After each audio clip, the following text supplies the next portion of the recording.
Genghis Khan, tahun 1162 sampai tahun 1227. Pemimpin Mongol yang berasal dari latar belakang sederhana, berjuang untuk membangun kerajaan terbesar dalam sejarah.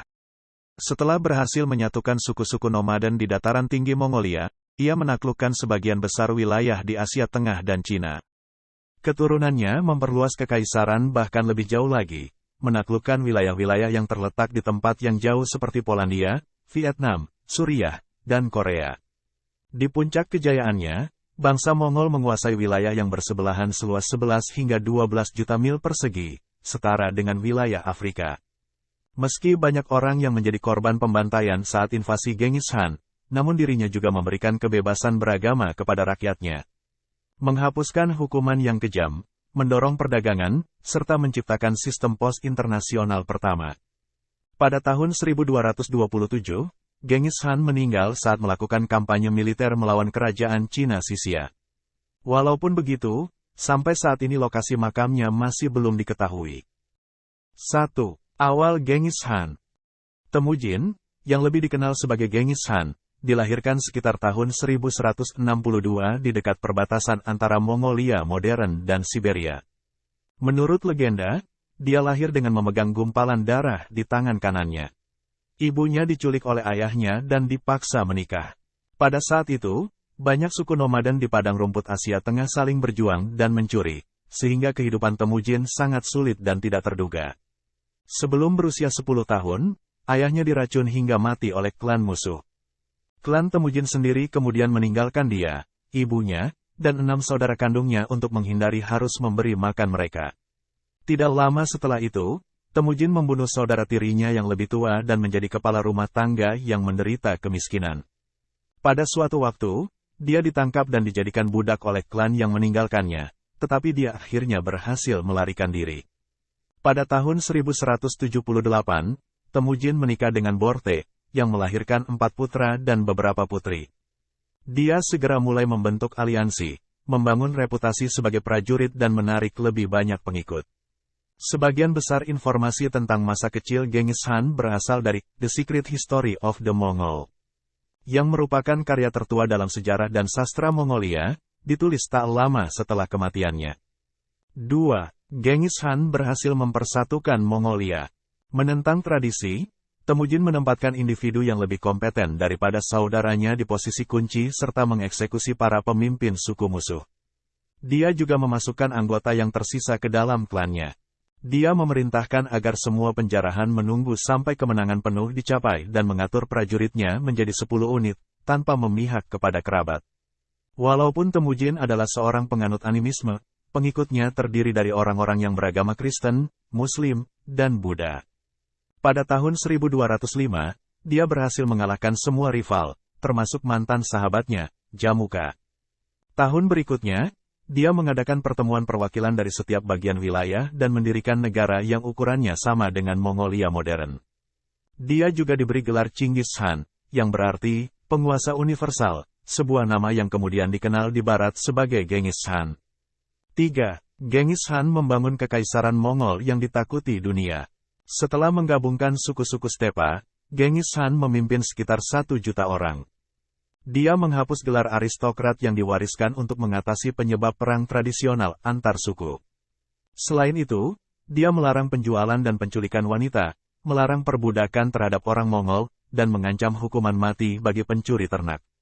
Selain itu, Genghis Khan memperkenalkan sistem penulisan, melakukan sensus rutin, memberikan kekebalan diplomatik kepada duta besar asing, dan memperbolehkan kebebasan beragama jauh sebelum gagasan itu menyebar ke tempat lain. Kampanye pertama Genghis Khan di luar Mongolia berlangsung melawan kerajaan Sisia di Cina Barat Laut. Setelah serangkaian serangan, orang-orang Mongol meluncurkan serangan besar pada tahun 1209 yang membawa mereka hingga ke ambang pintu Yinchuan, ibu kota Sisia.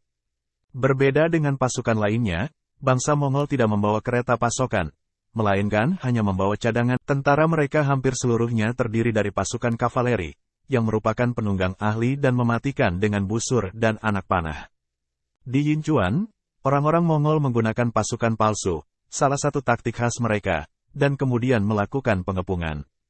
Meskipun upaya mereka untuk membanjiri kota gagal, penguasa Sisia menyerah dan memberikan penghormatan. Bangsa Mongol kemudian menyerang dinasti Jin di Cina Utara, yang penguasanya melakukan kesalahan dengan menuntut pengajuan Genghis Khan.